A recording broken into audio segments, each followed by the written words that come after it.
Hi friends.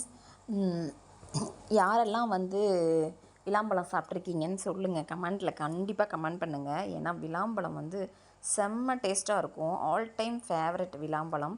எனக்கு ஊருக்கு போயிட்டு நான் வந்தேன். அப்போ ஊரில் மரத்தில் நிறைய விழுந்திருந்தது, பழுத்து அதுவே விழுந்திருந்தது. அங்கேருந்து கொஞ்சம் பழம் எடுத்துகிட்டு வந்தேன்.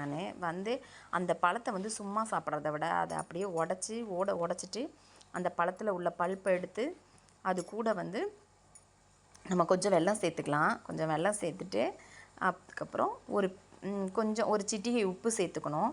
அது கூடவே கொஞ்சம் மிளகாத்தூள் சேர்த்துக்கணும். தனி மிளகாத்தூள் கொஞ்சமாக சேர்த்துக்கோங்க.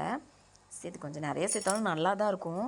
சேர்த்துட்டு இதை நல்லா மிக்ஸ் பண்ணி அந்த ஓடுலேயே அப்படியே எடுத்து வச்சு ஸ்பூன் போட்டு சாப்பிட்டோம் அப்படின்னா வேறு லெவல் டேஸ்ட்டாக இருக்கும். 90s கிட்ஸ்க்கெல்லாமே இது பயங்கர ஃபேவரேட்டு. எனக்கு ரொம்ப பிடிக்கும். எங்கே பார்த்தாலும் விளாம்பழம் கொஞ்சம் காயாக இருந்தால் கூட இந்த மாதிரி ட்ரை பண்ணி சாப்பிட்டு பாருங்கள். சூப்பர் டேஸ்ட்டில் இருக்கும். யாரெல்லாம் சாப்பிட்ருக்கீங்கன்னு கமெண்ட் பண்ணுங்கள். வாங்க விளாம்பழம் சாப்பிடலாம். செம்ம டேஸ்ட்டு, வேறு லெவல்.